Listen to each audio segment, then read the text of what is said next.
Kule video ngifuna ukukhuluma nomlandeli ngifuna ukukhuluma nabalandeli bakaMaskandi.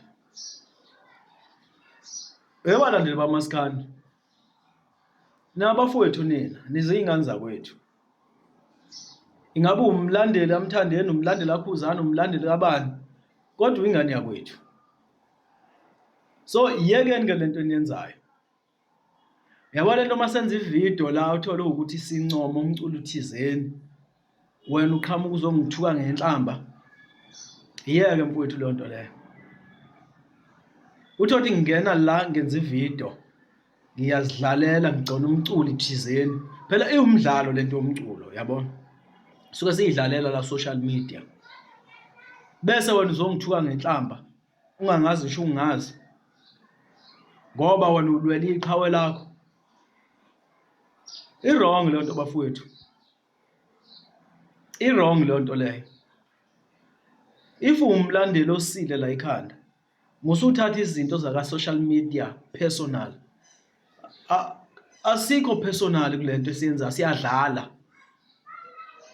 Siyadlala la. Yabona, siphushela nje ama content, siyayidlalela. So wena musuzongithuka ngenhlamba. Hayi bafowethu. Ayihambi kanjalo mezolo. Yabona ke ngifuna ukunitshela lento. Mina ngoba ngifundisiwe ekhaya. Angikwazi nje ukukhuluma inhlamba, angikwazi ukuthuka omunye umuntu ngenhlamba. Angilwi nomuntu ongithuka ngenhlamba. Nikakhulukazi mhlawumbe ungangithuka ngalento yokudlala ke, kodwa uma usungibiza ngaphansi kweziketi zikama, hayi bafowethu. Hayi. Inhlamba leyo ekhombisa ukuthi awusile ekhanda, awunangqondo, uyabona? Akekho umuntu ophilayo ekhanda ongakhuluma leyo nhlamba leyo, ongakuthuka ngaleyo nhlamba ekubeni siyidlalela ngoMaskandi. Abaculi bafowethu bayacula ngoba benza lo mculo, benza ibhizinisi, bondla imindeni yabo ngalo mculo. So musa ke wena ukuze ube personal ngento ethinta umculi, ayithinti wena, ithinta umculi. Futhi nabaculi ayikho into esiyibhekisa kubona thina, ikakhulukazi mina. Ayikho into ngeke ngiyikhulume kumculi embi engabulala umculo wakhe. Yonke into esuke ngiyisho usuke ngiyidlalela. Makumele ngincome la kumele ngincome khona, ngidlale la kumele ngidlale khona. So wena musungena la uzongithuka nje ngenhlamba enkulu. Into engiyenzayo ke mina ilula bafowethu, because I'm very intelligent. Ngivele ngingene lapha kule comment yakho nenhlamba engibiza ngaphansi kweziketi zikama, ngireport ku community guidelines.